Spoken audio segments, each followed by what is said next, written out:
Alright, so let's talk about anti-backlash nuts and whether or not they're even necessary. So to answer that question, we really need to know what backlash is in the first place. So we're going to be using this adjustable wrench as our little demonstration. So this little worm gear right here, whether you spin it one way or another, will engage on some threads that is attached to this particular component. And as we spin it, it goes up and down. So think of this little worm gear as your Z-axis lead screw, and think of this little component as your gantry. Now, look what happens when we move back and forth when moving this worm gear. If we move this worm gear in one direction, it'll engage one side of the teeth on these threads. But the moment we move the worm gear in the other direction, you'll notice there's a point where it's not engaging any of the threads. And that is absolutely necessary, because if the threads and the worm gear were the exact perfect fit, there wouldn't be any wiggle room to move anything. So as we move in the other direction, now we're engaging the opposite side of those threads. And as we move back and forth, this happens every time we change direction. And that is backlash, that extra movement required before you actually engage the threads to go the opposite direction. That is why we have anti-backlash nuts. So then you might ask yourself, how exactly does an anti-backlash nut deal with minimizing, reducing, or getting rid of backlash? And it's actually quite simple. You see that spring that is connecting what is actually two separate pieces here? And yes, this brass component is indeed two separate pieces. It is pushing these two brass pieces that are connected but separate in opposite directions. So that way, the top of this brass nut is engaging one side of the threads on the lead screw, while the bottom of this brass piece is being forced to engage the opposite side of the lead screw. So when it moves up and down on something like a Z-hop, your backlash is minimized because the threads in either direction are always being engaged.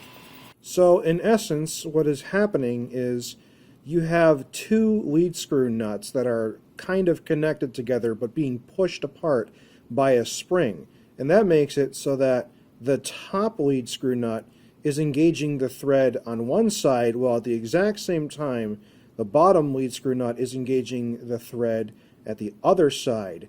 And that is how we use an anti-backlash nut. However, you'll notice for this demonstration that I just showed you, we're in a horizontal orientation instead of a vertical orientation. And this is the topic of debate for a lot of people. The question is, does it even matter when you have the entire weight of the gantry pushing down on the lead screw nut anyway? Because what's going to cause it to have that issue? When you have the force of gravity forcing the lead screw nut always on one side of the lead screw.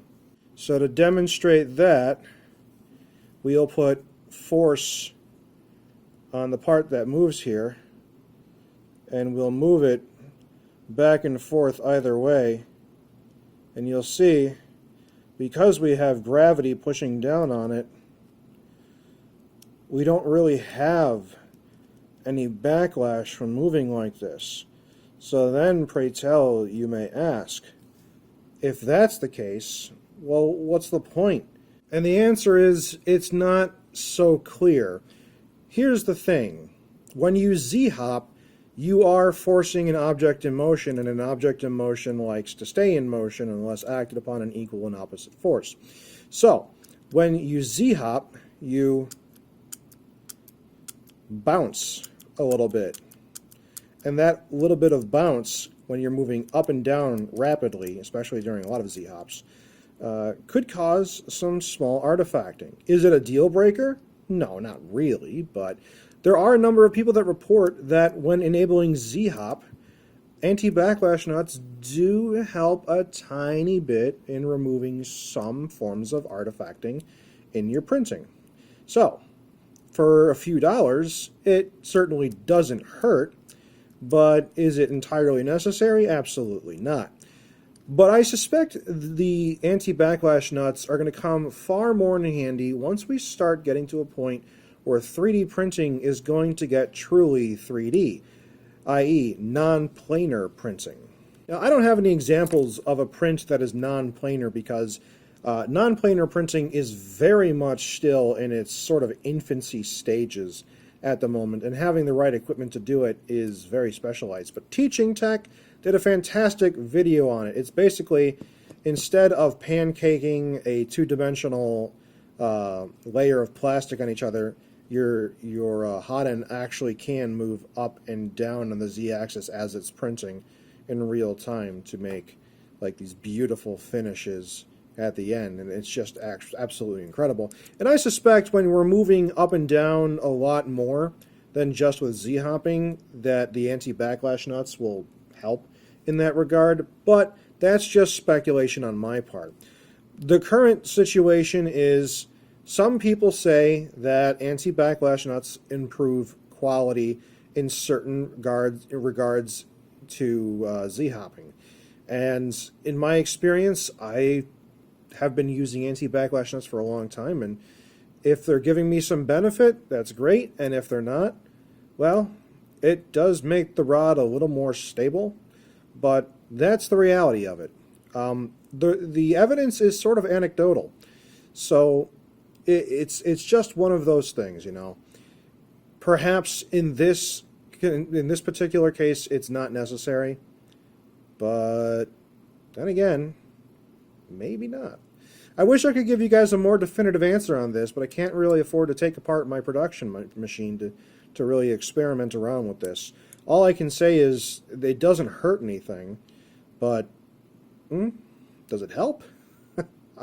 I can't comfortably say one way or another.